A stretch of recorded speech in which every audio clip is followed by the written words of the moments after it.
Hello, Culture Matters podcast. Before I introduce you to our guest today, I have a quote that I think is perfect for this guest podcast. Here we go. Quote, no institution can possibly survive if it needs geniuses or supermen to manage it. It must be organized in such a way as to be able to get along under a leadership composed of average human beings. Peter Drucker, our guest today, is a good friend of the Culture Matters podcast. You've seen him before. If you're not living under a rock, it's the one and only Bill Mervin. Bill Mervin makes the American gift happen every single day. The dream of home ownership happen.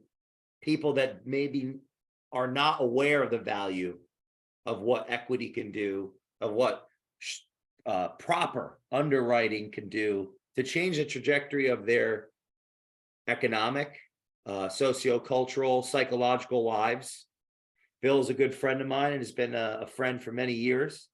And he can teach us a few things about business, life, and philosophy, theology. There's more that I want to say. Thanks for coming back on the show, my friend. Good to be here, Jay. Always fun. This quote, right? I'm curious what you think about, right?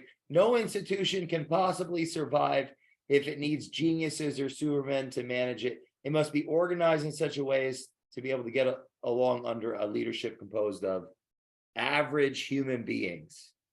What do you think the aim there is? A million directions we can go in. And then when you think about that, what does that make you think as it relates to the Fed? As it relates to the Fed. Wow. Well,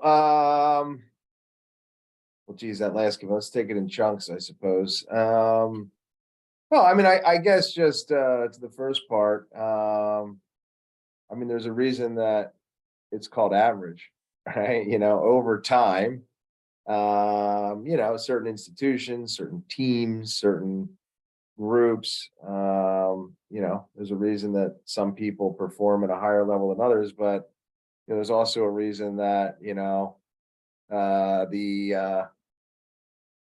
let's think, probably the greatest football team, and I hate to admit this, but the football dynasty, right? Like the New England Patriots with Brady and Belichick, and I don't know what they get, 6 rings, 7, I don't really know, but they still only won, they didn't even win half the Super Bowls during that era that they were together, right? So even if you manage to perform at a significantly higher level than your peers and other folks out there, the fact is that over time you're always going to kind of revert back towards the mean. So if your entire business model and your entire structure is reliant on some Superman or Superwoman to be steering the ship, that isn't something that's set up for longevity, right? For legacy.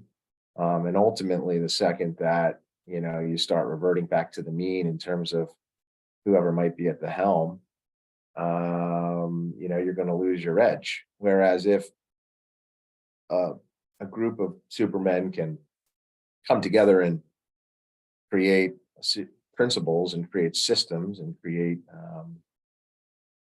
a methodology of doing things that, I guess, supersedes that, right? It's not reliant on that, and then ultimately that becomes what drives it, and then whoever's in the charge is really just executing on those principles and on those values, if you will, or systems. What do you think are some of the elements in business that mess up the development or the codification of those systems, methodologies? That was very well articulated. So that's why my next question becomes, well, that sounds great. What are some of the things that get in the way of that? What are some of the things that get in the way of that? Right, that day-to-day grind work, in your experience, things that block it. Well, I think that's a good one. I can't profess to have, I mean, I'll tell you, this hits a nerve for me because, um, I feel some of this, right? Some of it's my own hangups in just letting go of things. So I can only just right now just relate it to my own personal business. And, there's some things that I don't let go of and, have that fear of, you're the best person for this job or the only person that can do this particular, everybody else can do these, but this is the area that you need to do it. And so I'm sure some of that's based in fear and some of it may or may not have some truth to it. But, I've always seen myself more as an idea person and, good. So I can't profess personally to have a lot of experience in, I mean, of course I have systems and of course I have, um, philosophies and ways of doing things, but, I've been a little short on being able to truly kind of, codify it in a way that, we can always kind of execute on consistently. All right. So that in terms of what gets in my way, I think it's just, I think sometimes maybe a disconnect between usually the people that are good at coming up with those are not always the best at actually executing on it, right? And then so I think it's just getting those two hands, the people that are the systems people, the people that are that are the type that are, in a position to kind of put it all together and then put systems and accountability in place to execute on it. Those aren't usually the people that come up with those ideas. So I imagine that it has to do with getting those two hands that talk to one another way, get egos out of the way and bring that together. But I can't, I'm not really sure. I'd love to kind of talk it through with you. I know you know a few things about this. Well, part of me thinks I do, and the other part of me thinks I must not if I'm the only cultural advisor. Or then Sure. the next question becomes, does everybody need to scale in the fashion that we're told we have to? Like maybe some of it in the literature, right, or what we digest in books or we're coached into. It's like so maybe sometimes it's are we always the problem, or could the literature or whomever's practiced like implementing some theory is trying to put a circle into a square or something? Well, I think about that sometimes. Often. I will also try to relate that back to my own personal experience. And I don't know if it's perfectly analogous, but I found, and right now I'm in the process of walking that back. I found that, early on in my career in pursuit of what we're discussing or some version of what we're discussing, continuing to kind of elevate and to be more and more a position of coming up with the ideas and then putting the plan in place and then have others execute it. I ultimately removed myself from certain duties and certain aspects of the business. And it's not from a perspective that I couldn't necessarily get somebody trained up to do it, but I certainly got ahead of myself. I'll put it that way. Now, whether or not that's some, future evolution of myself as a business leader or not. I would say that I would say my answer to that would be, a qualified yes. That, I think that to the extent that we're taught in some of the literature and things talk about doing it, I don't think that fits everybody's needs or everybody's business model. I think any person, as long as they're not just a one man or one woman show, should kind of look at things through the mindset of identifying what, their systems are, what their core values are, and ultimately, if they can delegate enough things to, that are going to clear off, tasks that are less valuable and spend more time on, more valuable tasks to the overall business, then that's a good idea. But that, for me, I took it to the other extreme, and now I've tried to walk it back where it's like, no, I don't need to be this. I don't need to be bigger. Like, I'm fine right here. And some of these things is, well, I read in a book that you should do this, or I've been told by other business people you should do this. And I think that, My ruthless pursuit of that ultimately had me, take it a little further out than I needed to do. So I think it really can be very personal and situational to somebody's business. I think everybody should be looking to do it to some extent, but I don't necessarily know that it needs to be, it needs to be to the extreme. If people that you've served were to describe the qualities that you represent that are most valuable to them, so the customers, right, were to say, Bill's attributes are ABC of why he's been so valuable in this process, what do you think those would be? Well, I think that, okay, so I'll try to quickly summarize some of it. I mean, I think that, first of all, our approach to mortgages has always been as that of a planner and an advisor and not a debt salesperson, right? And so I think somebody that's willing to educate, somebody that's willing to, educate them, prepare them, provide solutions and strategies and not be transactional and one-dimensional. I think that's an important part of what we do. I think, although I don't know that this is really unique to what I do, but I think literally any business could have it. But I mean, communication, that's a broad word, right? Right. But what's going to happen next, what to expect. One of my tenets is good news fast, bad news faster. Right. So really, I think it's very tough to over communicate. All right. One of the things I tell people on my team is we can literally do a phenomenal job for somebody. You probably have heard me say this before. We could do a phenomenal job for somebody, but if we didn't communicate to them what to expect up front, we could have been the only person in the world to pull that off for them. They could still leave with a bad taste in their mouth because they had a different expectation of what was going to happen. Wow, that's good. And yet we can have a very bumpy transaction.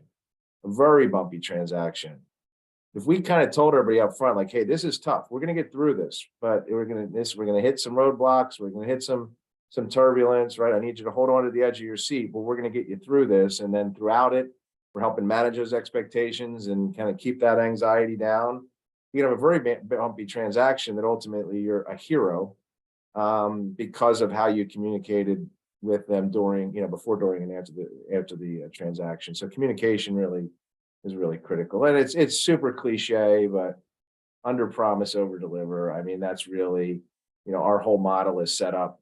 I don't take a bite at the apple when I'm tempted. I know somebody might be talking to somebody else, and I know there's a lot of lenders out there that underquote certain third-party charges and things like that.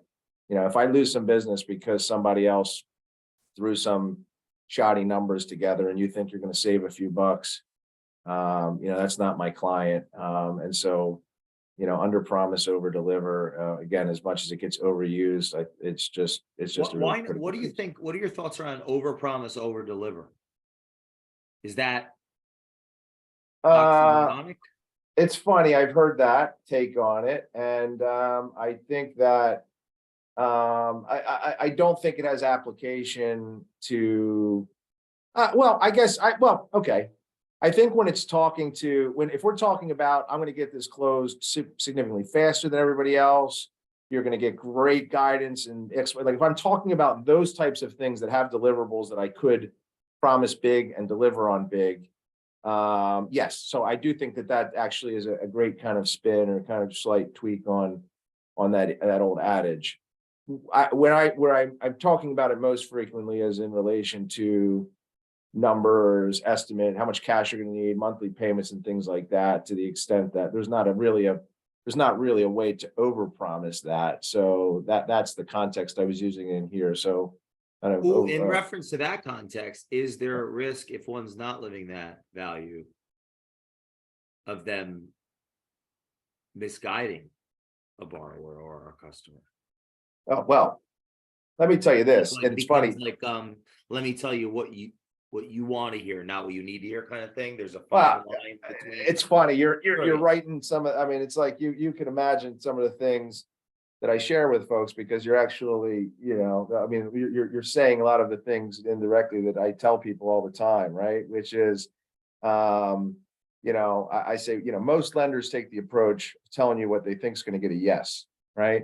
I want to tell you what's going to make sure that, you're never going to be disappointed. You're going to know what to expect and bring everything in, at the finish line as good or better than was promised, right? And so, yes, I would say that a lot of people's perspective, and then it becomes more and more tempting to do that when business is down and things like that, because there are certain charges. I don't want to get this like too hyper focused to my business, but since we're on it, there's so many things that there's certain things that a lender is obligated to have correct, and then there's certain things that the lender is supposed to do a good faith job of estimating accurately, but they're not obligated to do so. So like if somebody's buying a condo, there's a lot of times what's called a capital contribution, a one-time buy into that association. Lender's not obligated to have that on their estimate, but you're going to need it. So you should know about it, right? But if I think you're going to look at it and be like, oh, what are all these fees? And you're going to go to somebody else who might be, and rather than have the difficult conversation and say, there's some things on here that I put on here that a lot of lenders don't, because my job is to make sure that you're prepared and not enticed, and that, you're not getting to the end with, needing more money or a higher payment or things like that. And so rather than just not show it, because I know that there's other people out there who are not going to show it, I'd rather show it and have these types of conversations with you so that you understand that at the end of the day, I'm in your corner and I'm not sitting here to necessarily be compared apples to apples, because the other guys aren't showing you apples, right? They're showing you oranges. And then the other, and so just to close the loop on what you just said, which is, I believe this, and I tell folks often, right? When these things get left off, yes, it can absolutely have you find out you're going to closing and your payment's 125 a month more than you were expecting, or you need an extra 3 or 4 grand. These things happen all the time because the escrows weren't disclosed properly, or the condo fee was left out, or et cetera. For some folks that, has a massive difference, is a difference, especially first time buyers that are coming in with very little money. And I tell people that, look, either it's sloppiness or just a lack of experience, not necessarily something you want with a, 6-figure commitment, 30-year, multi-decade commitment. Or what's worse is the people who know, but then know what they can get away with. Wow. And what they can't get away with, and intentionally underdisclose these things, because once you're under contract and you're paying for an appraisal, paying for a home inspection, the likelihood that you're going to change gears is very slim. And so when you get these transactional lenders who aren't relying on repeat and referral business, and they're just, spending a lot of money on Super Bowl ads to make the phone ring, you're going to try to take whatever edge you can. And it's a real problem in our business. So that actually happens. Oh, it happens all the time. All the time. All the time. Yeah. Just take 5 minutes and look at it. Go pick your big bank, your flavor, any one you want, and Google XYZ bank complaints, and you'll just see, review. Once you dig in past the ones that they push to the top with all their fancy tech people, and you'll see all sorts of stories like that. Yeah. In Pennsylvania, you need 12 months of tax. It's going to be 11 to 12 months in property taxes for your tax and insurance escrows, because they're paid annually. So since it'll be between 11 and 12, I'll show 12, right? There's out-of-state lenders, because some states are paid quarterly. There's out-of-state lenders that only disclose 3 months. If you got $8 grand a year in taxes and I disclose 12 and somebody else discloses 3 months of, they're going to look like they're $6,000 lower in closing costs. They're not lower in closing costs. They just bought, and then they're going to come to the end and say, oh, it was just an estimate. It was just an estimate. Now that we got the taxes updated, this is what you actually need. Yes, it happens all the time. And there's no recourse. Wow. That's messed up. Yeah, it is. It is. What would you say the culture's like of the industry?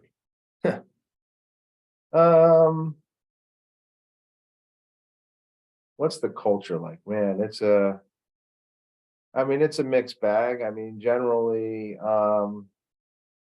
you've got some very good people, right? I mean, it's funny. I think it was with you. No, it might have been on a recent interview I did for actually your friend's magazine, but where I was saying how much I have just, and I've just disconnected from it. I'm off of some of the social anyway, but like this false battle between like models, right, of broker and banker and things like that, right? Yes. Be, Oh, yes. The you know, false battle. it's a well, because at the end of the day, I think, and I don't dive too far into this, but I truly believe that there's a model for everybody, right? And there's very personal circumstances which would make one better for one person or one better for another. But I think that the true battle is between individuals who view mortgage planning as just one of the critical advisors that a person has in their life, along with their financial advisor, their attorneys, their CPAs, et cetera, who are taking that advice-driven approach, like educational approach, and are strategic about how they approach the mortgage process. Right, that means not just getting you in the house, but having systems in place to make sure that we keep you in the best position with your real estate and your real estate debt forever, as long as you own homes, right? Looking at real estate as a wealth building tool, and starting with the end in mind in terms of how we do each individual transaction. And there's bankers that do that, and there's brokers that do that, right? And so that the culture of those folks, I mean, that's the battle that I'm fighting every day. And then the other side of it is these, I would say, is the people that I say want to Uberize the business, right? They think that tech's gonna ultimately take over, and it's just transactional for them. It's just how do they get to the consumer first, and how do they churn as many deals as possible. And I think it's just a great and those are that's what's going to attract the folks that are not really executing in a way that clients need when they're making such a large transaction. So the culture on the other side, the ladder that I mentioned is is one of just it's just a sales focused operation, and it's just a numbers game, and it's just a lot of times when I'm talking about it, I talk, it's almost like a boiler room. I might be overdoing it a bit, but I mean there's certainly some boiler rooms out there, but so that there's that, right? And then of course it's funny, I was making a joke recently about all the mortgage guys that all of a sudden I see working at solar companies. Wow.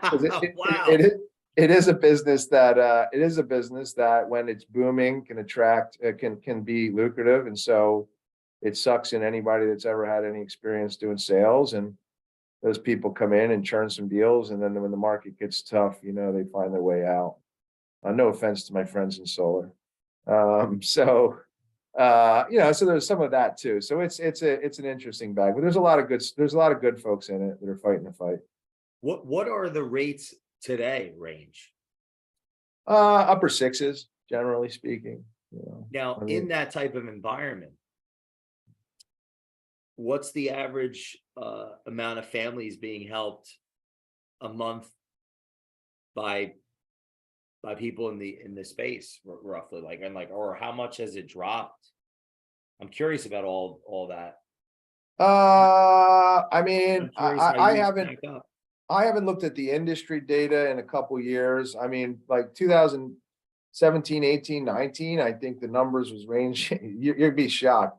A lot of people hear about mortgage people doing well. I mean, I think the average mortgage originator in the country, is very median, right? Like 40, 50, $60,000. I think the average originations by head count. And again, now you got these big banks and you've got some of these places that run different models, but I think it was like ranging between like 1.7 and 2.3 units, right? Families, units, wow. Families helped. And it obviously blew up during 2020 and 2021. I mean, but as an industry right now, I think that the last numbers was looking like something like a 60+% drop from the peak in 2021. I can speak to our numbers. We were pretty consistently helping about 120 to like 160, 170 families before the little COVID boom. I think we got up to like 220 in 2021, and I think right now we're back in that 125 range. So we're off, what's that, 90? We're off about 40%, where the industry's off about 60. And which kind of like brings me to like what I've been telling my team, right? Which is, right now it's a game of relativity, right? It's like, improve your systems. I think we talked about this in the last call, right? When you have I think on our last podcast that, when you have market changes like this, you control what you can control. I know you're very familiar with that. And it's like, you use this time to up level your systems, put those processes in place. We had always done some level of like post-closing calls and some reviews with clients, but we've systemized that. So all of our clients get our post-closing calls and our annual financial reviews. That's something that had been elusive to get as a firm implanted system. So we've spent a lot of work on those types of things, and you're just out there trying to, fight for every deal, help the partners that you work with fight for every deal, and just gain market share. And then, as these other folks find their way out of the business, the market turns, and there's usually this golden period at the beginning of a market turn where the people that are left standing do very, very well until those same folks come rushing back in the doors. What do you think it is about your culture that's still producing an actual value add to the marketplace, right? Families helped in the hundreds.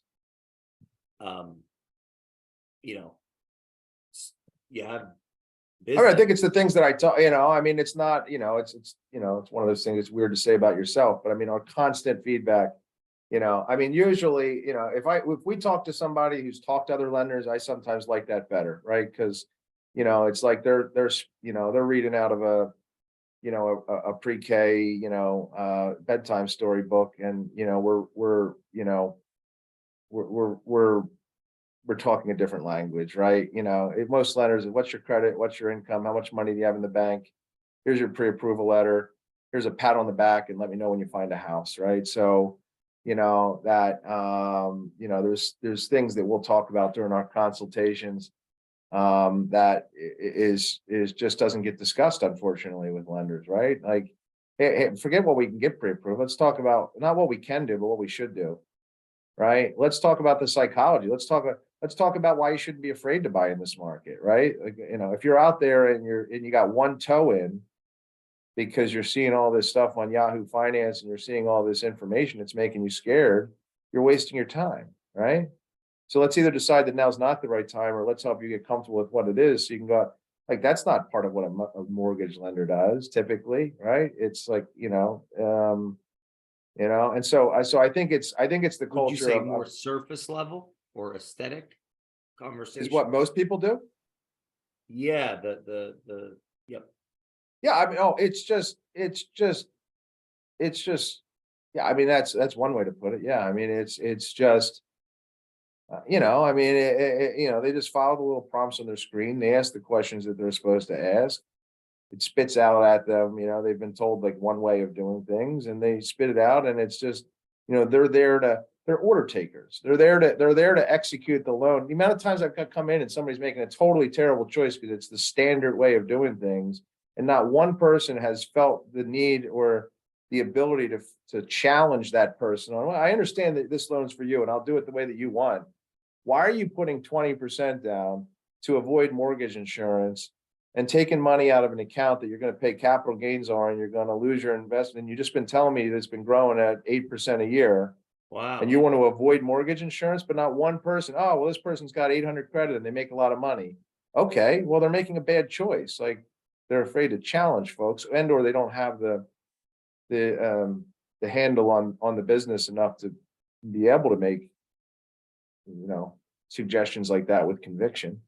Yeah, part of why I just want to guess that scenario. Let's say hypothetically, and correct me if that person that has money in the market that would suffer the gains, and then the lack of compounding, you pay the mortgage insurance, and then maybe you refi at some point to have the greater wealth. Well, since we're on that, I'll give you one that's even a better scenario. I had this woman come in and she was going to sell her house. And she had gotten loaded to the teeth with debt. And I think she had a period where she was out of work and she got loaded to the teeth in debt. So let's say she had 40 grand in debt and she was going to be buying a $400,000 house and she was going to sell her house and she was going to have about $80,000.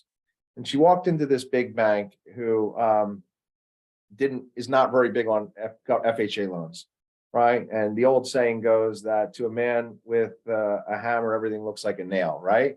And so they had this person because she was going to have enough for 20% down, doing a 20% down to avoid mortgage insurance, never discussed any other option with her. And meanwhile, she's going to be left with this $40,000 worth of consumer debt that she was just buried in. It was ultimately also impacting her credit, which was making the rate that she was getting worse on a conventional loan because her credit was impacted, not because she was missing payments, but because she was overextended. Wow. And we simply changed her to a 10% down loan, took the other $40,000 that she was going to put down to avoid $100 worth of mortgage insurance, paid off the $40,000 worth of credit card, which was like probably close to $2,000 a month. Wow. Her net cash flow was better by, $1,600 because even with the mortgage insurance, she also was borrowing more. So it was a net difference of, $1,500, $1,600 of better cash flow because she had the debts paid off. Meanwhile, her credit would spring up as soon as she paid that off. Then we set up, to your point, we set up a post-closing call. We said, here's what we're going to do. We're going to monitor your credit, right? We're going to monitor what interest rates do. And then as soon as we get a little drop in the rates, we're going to go ahead and flip you around into a conventional loan because now you're going to have a higher credit score. You're going to be out from underneath all of this debt. And if you're just looking at things, so there's two issues with that. The fact that it was completely the wrong recommendation. It was the standard way to do things. If you had 20% down, to do 20% down. It was a terrible recommendation. And then that person was just looking at that deal as opposed to, all right, what's step one? What do we do to get, and then what's step two down the road? And that's really what, we talk about a differentiating factor, the ability to kind of look beyond that one transaction and look to how we use this as a stepping stone to really make a massive difference in this person's life over the next 5 or 10 years. Wow. That's the type of stuff that we do. And we're not the only ones. Whether the openness or the education or admixture of both has led you and your culture to be succeeding in this marketplace. Can you say that one more time? Is it like the openness to be creative, and that the knowledge to be able to do so, or some kind of mixture of the two that's leading to you and your culture actually be doing business in this time? Yeah.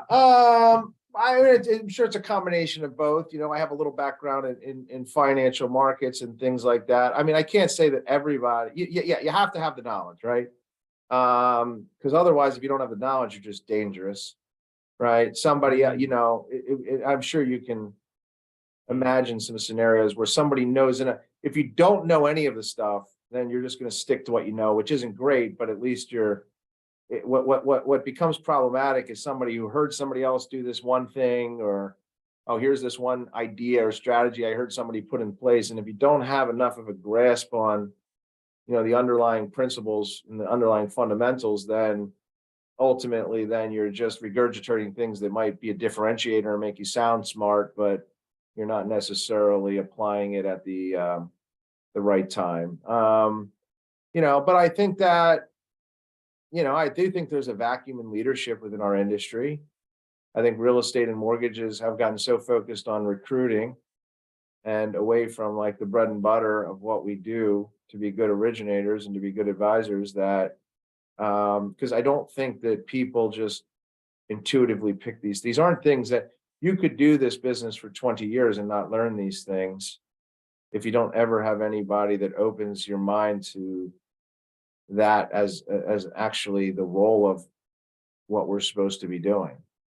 What you think you're supposed to be doing is looking at credit, income, and assets and determine if they're qualified, and then spitting out the same vanilla stuff as everybody else. You could be very good at that specific part of the business, but unless you embrace that role, and then study and learn and become a student of the game to be able to execute it in that way, then you might never actually learn it. So I guess to the question, yes, you have to have the, early on, I joke around, well, we're not on camera here, but I've got, everything's online these days, but I still get the underwriting guidebooks and I'll read them. Like when I got into it, I just became a nerd for like all the little intricacies and different things, and just slowly built on that. And then had good people around me to kind of open my mind to some of it. Does that end up paying off? Did the younger person, whether, even not age, like psychologically new to this business or any, business that's saying that, that sounds like work, or why bother? Why not just get on the phone or get on social media? Like, has there been a payoff to read that textbook or to? Well, it's funny you say, I mean, I would say definitely yes. Although, it's tough to quantify because I've said this all and not in a way that's, hopefully not in a way that is either making excuses or feeding my own ego, but like, I know people that do a lot more business that don't necessarily approach these things this way. And one could argue that from an absolute standpoint, that somebody who's just an animal on the phones and follow up and making relationships doesn't necessarily have to learn this in order to be successful. And so it's tough to really quantify. Me and the niche that I've carved out and continue to carve out, it served me well. And I can say that we have done very well in this business, comparatively. And I think if people know, like, oh, you got to call this guy. He's got ways to get things done. He's going to give you advice. He's going to prepare you. You're going to love working with him.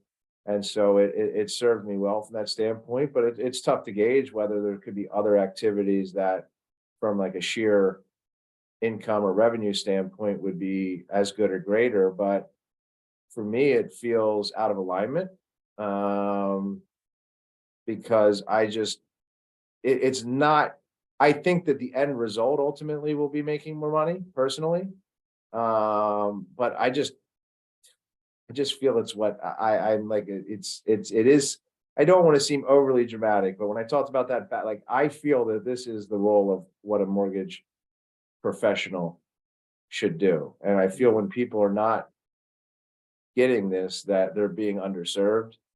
And so for me, regardless, I just feel like it's something that if you want to, like, why be in a profession? It's like, if I get paid to dig holes and I could, but those holes ultimately are like creating the foundations for business. Maybe I could get paid to dig more holes and do them quicker. But if the buildings are ultimately falling over, to me personally, I don't care if I could have dug a few more holes, not doing it the right way. Like, I need to dig the holes the right way. What are you most excited about for 2024? For 2024, I would say probably, I mean, just what we've been saying. I think that at some point here, I think that I was just talking to somebody today, and Barry's a good friend of our, we both know Barry, and it's funny because and I mean, the guy's just a machine with his predictions, but I think him and a lot of people got out a little ahead of how quickly the market was going to turn. I know June was a big date that everybody was kind of circling on the calendar, and there's been some external factors that have kind of pushed that back. But I can't say that we're I'm going not, to the moon, my friend. We're going up. I can't say that I'm not happy for it, because it's fun, because we were just saying today that there was a lot of listen, whether it's the solar that I was joking about, or whether it's just the fact that, I mean, I know guys that have been in the business 20 years that are looking for part-time jobs. Really? Right? Yeah. I talked to a guy not that long. He's like, and so I think a lot of, I feel like, and this, maybe this is selfish, or I don't know, but I feel I welcome a purge. And I welcome a purge. And so I think that there's a lot of people that were on their last gasp. And if it hangs around a little longer, I feel like that purge is going to accelerate. And I feel like the people that belong here will stay. And I do think that at some point in the next 12 months, we see some sort of turn, even if it's not as quick or as deep as people think.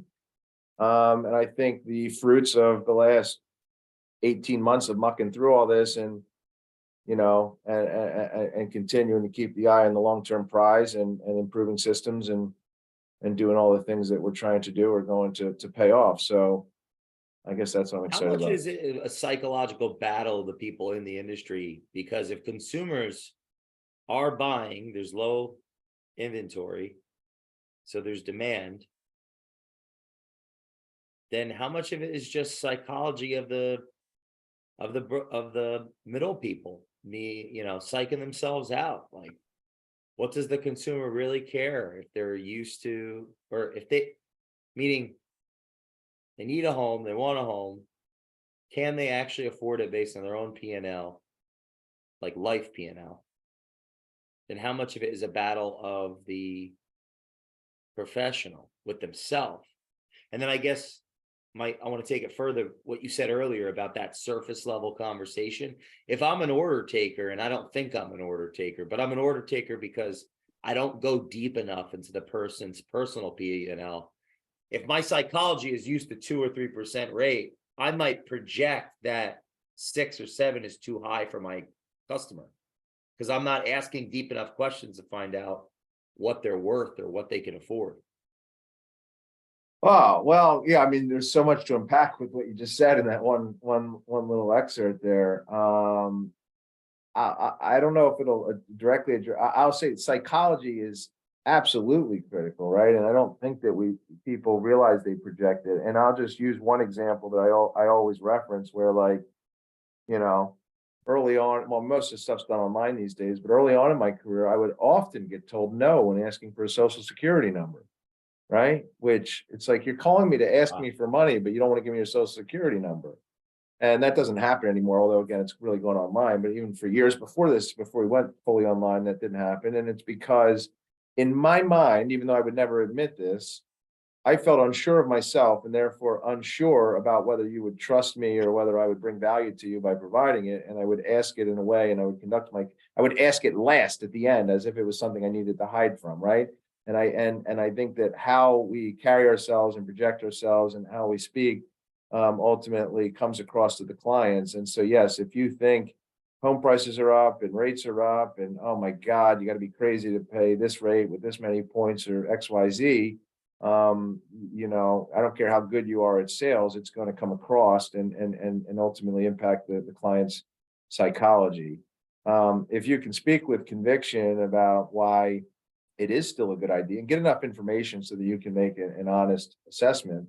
And if you do understand the history of rates and recessions and these types of things and can speak in conviction, I mean, such a massive part of our business right now is dealing with the psychology of the clients and the psychology of the partners that we're working with.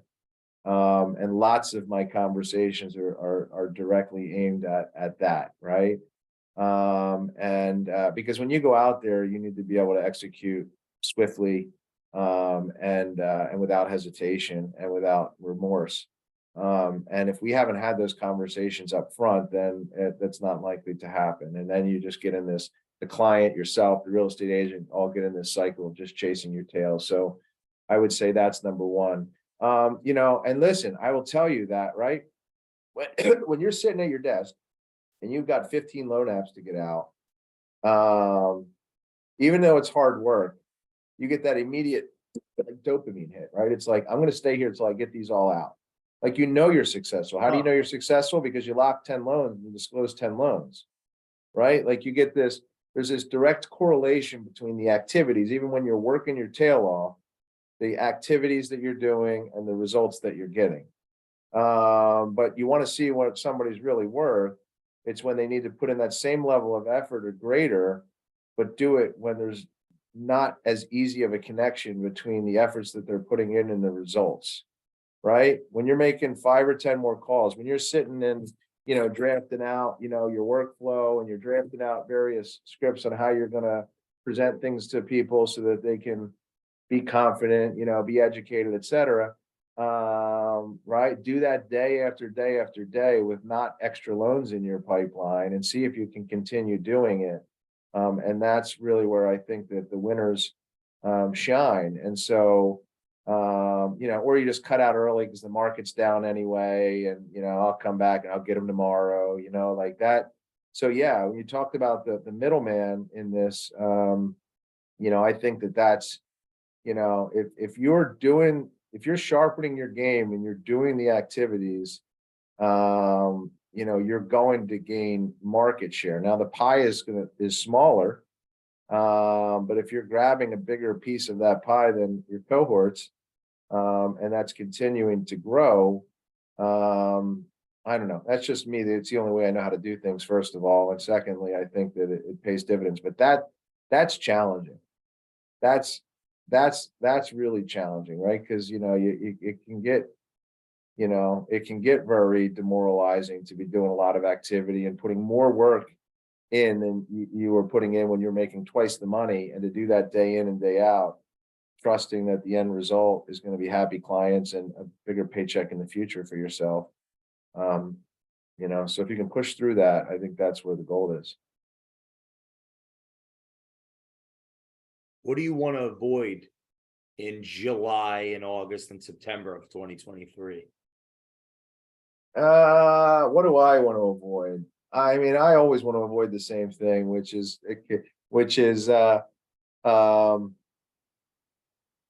I always want to avoid the same thing, which is falling prey to exactly what I just told you. And many, many, many years into this, I'm always afraid of it, right? I'm always afraid of just taking my foot off the gas.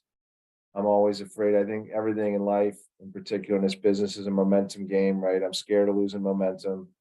A lot of that's born in what you and I have talked at length about. And for those who don't, I lost my tail in real estate. I took some big hits in mortgages in 2006, 2008. And so I live with this constant fear. Like every time we have a little chink in the armor, or we have an off month or something like that, my mind immediately goes to this place of, oh, it's happening all over again. And so my only defense to that has just been to just outwork it. So that, I guess that's my biggest internal or external fear. Well, how about both? Internal is just that, it's just that, I get worn out, or or like I say, or that I just get a little bit comfortable, or convince myself that I can let my foot off the gas. So we're doing a good job and let my foot off the gas. And I think that's just, my whole psychology and my whole business has been built around just, doing one more activity, one more thing, and just trying to outwork the next guy. Externally, I think just, we have, listen, we're in this really weird market where it's like, this is looking like the second year in a row where we're not getting any sort of real meaningful spring, summer bounce, staying Really? pretty consistent throughout the year. Well, it's just this inventory issues. The demand's there, as you pointed out. And I have a team, I've got overhead, and we've trimmed some stuff up, of course, but for me in my position as a branch manager, there's always attempt to cut even more expenses, but I realize that those expenses would come at a cost in the long term. And so we're kind of at that place where we're holding the line, but my biggest external fear is that just, if due to some sort of externality, we had an additional pullback from this new baseline that we're at now, as opposed to like holding the line here and then slowly or quickly trending up, that it would then kind of force me into a box to have to make further cuts, which I think would be bad, because of the, you build, whether it's personnel or whether it's other things that, you look at, going through those up years and now these down years with the same people around you and all that, and the cohesion that creates, and the kind of synergy that it creates. And so I think it's really critical to hold the line here. And just, despite my best efforts, if the market didn't cooperate and that became impossible to do, I've cut off the fingers and toes. It'll be arms and legs that go next. I know we're going to be running a marathon again in a couple of years, and I want to have both my legs. So, wow. How do you keep your partners motivated, like realtors and other third party, like? well, it's going to sound, twofold. One is the same conversations we're having with clients, we're having with them, right? We need to all be convinced of this, right? We need to all be convinced that this is a good time to buy. And not in that like overly optimistic, every time's a good time to buy, right? Like, I understand that it's not always a good time to buy, but I believe very strongly that it is. And you've heard me speak with conviction about that in prior podcasts. But so I think number one is the actual, when we talk about that mastery of knowledge and mastery of different facts and details and stuff, and to be able to relay it in a way with conviction that motivates people. Whether it's real estate, whether it's rates, whether it's talking to them about the same thing I'm talking to my folks on the mortgage side about, of their herd getting thinned out, and being the survivors that come out the other side and come out the other side better than ever. And honestly, man, right now, and this is going to sound a little, is just man, you call somebody out right now who's down with energy, like, listen, it's tough, but we're getting there. We're in the 7th inning of this thing, all right? And let's get together. Let's put some strategies together. Let's talk about what we're doing. Like literally that. Like, the people are so receptive to right there. 2021, when everybody was, deals are falling from the sky, they're like, no, I'm good. You know what I mean? You call somebody out right now with energy and positivity and ideas and solutions, and they're desperate for it. And I think it's just, no matter how you feel each day, get up and find that energy when you're engaging, whether it's client or partners, to be that light, to be that beacon that's kind of shining the way through things. And people are attracted to that and want it. And so, not too much mystery to that. Really good advice, and I'm going to take that to heart myself, because I can be a bit, as of the last few years, as I've become more self-aware, maybe honest to a fault.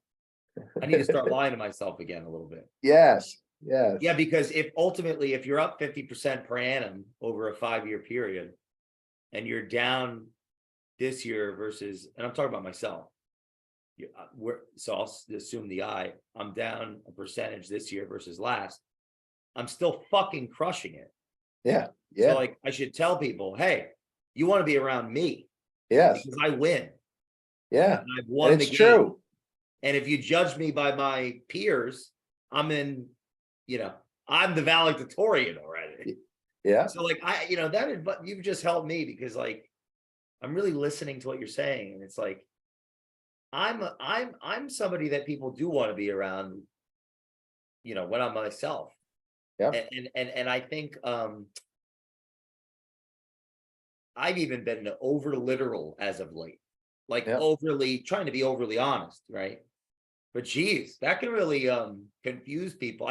I've watched people's eyes glaze over in conversation, in the sense like, yeah, every sector we're in is struggling in varying degrees. It's like, maybe I should just focus on, for at least first, no, we're crushing it, because we are. Yeah. You know what I'm saying? It over confuses people. And I just thought of that when you said that. It's like, people really need that light. They do, man. They do. And think about it, dude, listen, are there people, in all those sectors, are there people winning? We are. Yeah. Well, like I feel like I'm winning. I feel like I'm winning. And I think you are too. That's why I asked that question, like, knowing full well that you are crushing it. And then it's like, how you say you're winning when you're down 40%, right? Or whatever that is. But it's like, no, you are, because you're in. This is every business. Everything has cycles. Nobody's immune to it. And it's not about, it's not about always comparing there are some absolutes, and not everything is relative. But yes, when you're, you just need to outperform the others. If you're getting, 1 degree better a day, if you're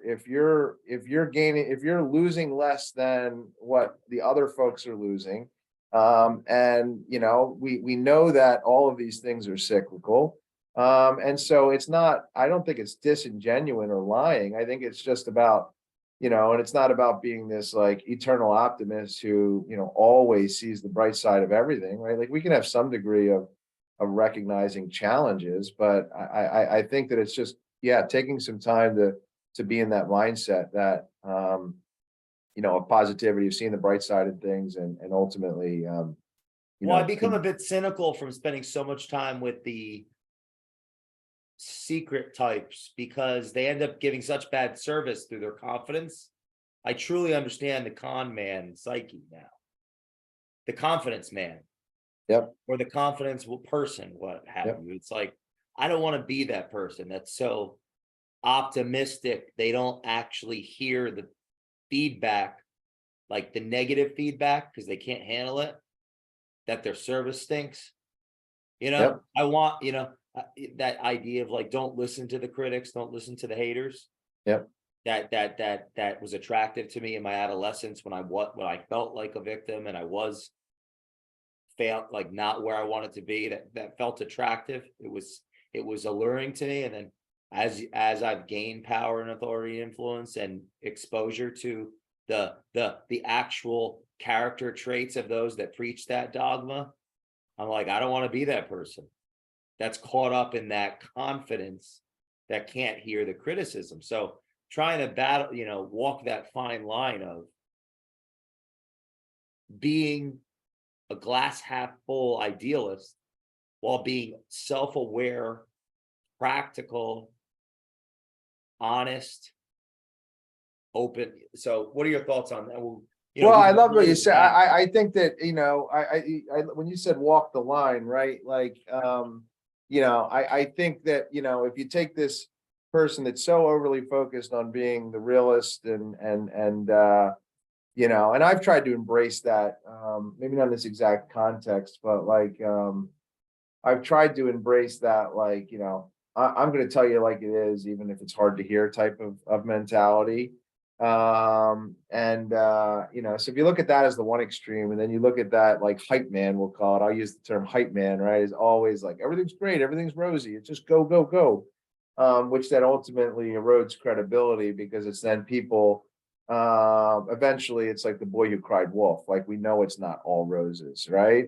And so I only suggest that if those are the two ends of the spectrum, that we shift it up closer to the top end, right? That we try to shift our own thinking, my own thinking, and then those of us around that acknowledges the realities, but then chooses to focus on the positives. And that's kind of, when people ask me like, hey, how's it going? I'll be like, listen, it's tough, right? So I'm not saying, oh, it's great, it's phenomenal, oh, we're killing it. No, I'm not, even though, like you said, by some definitions, one could say you're killing it. But I think to not acknowledge some of the realities and some of the challenges would for me be too far in that one direction.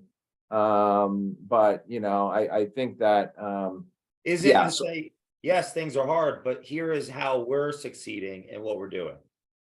Yeah, yes, and talking about the opportunity in those challenges and difficulties, because Bill, there is. Or go ahead, sorry.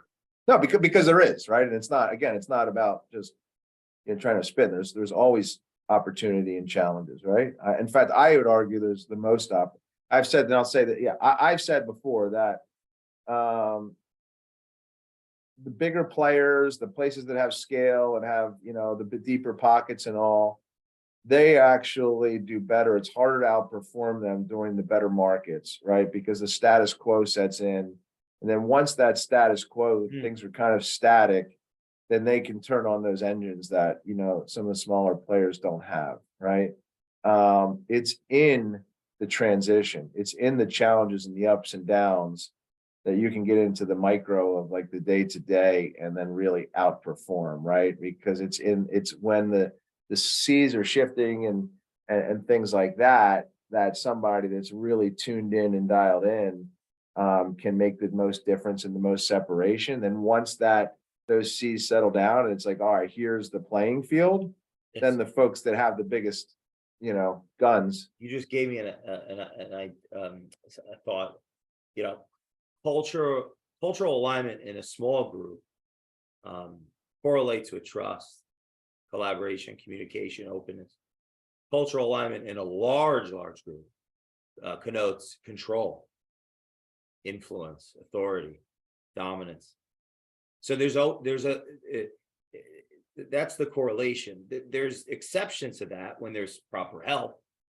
Because there can be very little trust and there can be overwhelming control in a small group, just as there can be open society in a large.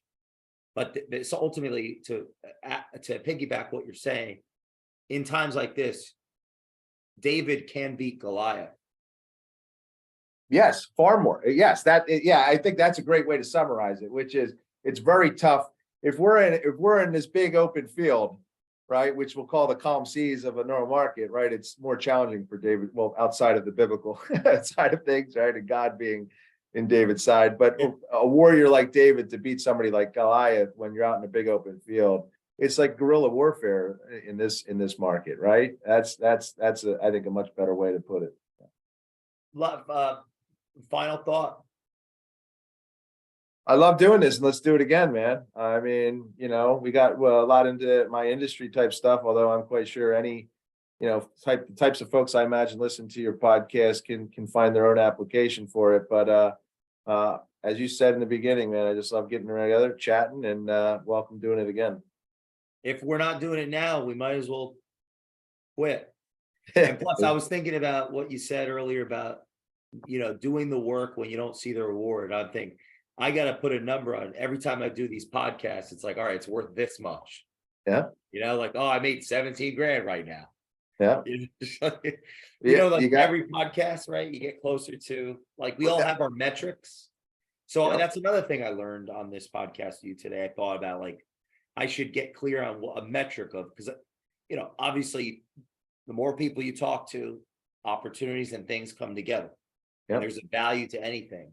And I would argue that's vice versa for the guests that come on these. I know people that go on, and I hope, we'll be there. We have listeners, and my guess would be in the next few years, we'll have many, many more.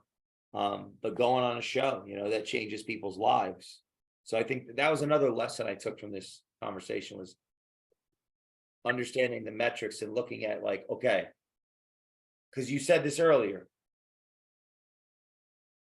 it's easy to be motivated or to stay in the office later when I have 10, 15 loan documents to fill out.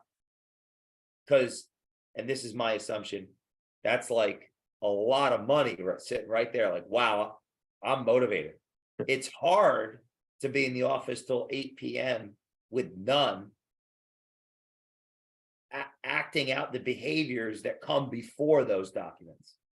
Very much. I would argue in my business, and in the business really that every business owner is in, whether they realize it or not, which is the branding business, which you're in, being a guest on this, and in mine in the consultative manner.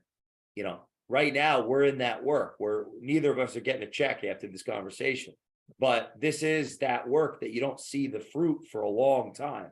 And then bam. If you were sitting and writing proposals for people to do your work with and everything like that, it'd be, see, I'm going to knock these 10 out, right? But to do podcasts day after day after day, knowing that it's gonna open your audience, it's gonna make connections, and do all those things. Again, whoever is listening can apply that, right? That's why I said I never really thought of it like that till this conversation. I'm going to go back and figure out what each podcast is worth. Yep. You know what I'm saying? Like, that'll help. That'll help keep you 40 motivated. this month. I'll be like, oh, is this $500,000 a month? Is that right? Is this a 200,000 a month? Or is it, like, I love that idea. I need to do that myself. Because I was thinking when you were talking about the loan application, I'm thinking 10, 15 loan apps. That's like, anywhere between 50 and 100,000 easily, I would think, like something that sitting on somebody's desk in gross commissions, right? It's a lot of money. It depends on. I mean, it could be even more. I mean, that's a lot of dopamine. That's a lot of motivation. Yes. It's easy to have that motivation when it's right there. it's harder. Like, hey, in the last week, I've done so many of these shows and I'm thinking, how am I going to get through this? The only thing that's got me through is my word to myself. Like, I gotta just get this done. Like yesterday I did 4 and my mind was becoming mush. And I was like, what the hell am I doing here? And I was like, I know what I'm doing. I need to do this because how am I supposed to show everybody leadership in this time if I don't do things that could be perceived as like crazy, Oh, well, that that's, actually have value? Like, what, I guess we could end on that. What are your thoughts on all that? well, no, I mean, I think you just kind of summarized what I think one of the better points from it, right? Is just, getting clear on those activities, right? Especially when you're in these types of times. I think you tied together a couple points, which was the getting clear on those activities, trying to quantify them in a way to help create the motivation, because it's tougher to find the motivation when you're doing it. And then the last thing you said about kind of being the light to people, you know what I mean? It's like, if you're not out there leading the charge and you're just kind of passive and you're just kind of dealing with the tough market that we're in, you know what I mean? Then, you're just like everybody else. And I think, winners have a way of stepping up during tough times and, leading and doing what is necessary. And, to use like a war analogy, it's one thing to, lead that final charge of the cavalry and, take down the enemy's flag, right? Like that's pretty, I think if we all saw like, there it is, and and you just had to get that final push to do it, right? But all the mucking through the woods with the mosquitoes and all the, all the preparation that went in to get there, that's the stuff that's not glorious. And I think ultimately what separates the winners from the losers. And so I've definitely taken to heart it's been an evolution over many years for me, but as opposed to, and you may have heard this from me before, but there was one time early on when I would try to lean on past experiences of surviving through challenging times as motivation that I could do it. Right. And then there was a time that I would try to embrace and say, okay, we're going to get some win and get some, and get some motivation in the fact that not only can I survive it, but that we could come out stronger based on past track records. Where now during challenging times, I'm trying to actually reframe my whole thinking to get excited about it, recognizing that these are ultimately the moments that thresh out or parse out the winners and the losers. And so ultimately to get excited and embrace challenging times and turbulent times, knowing that nobody's gotten to the top of anything without not only getting through it, but actually growing through it. And so that's currently the kind of work that I do when I get into these types of moments.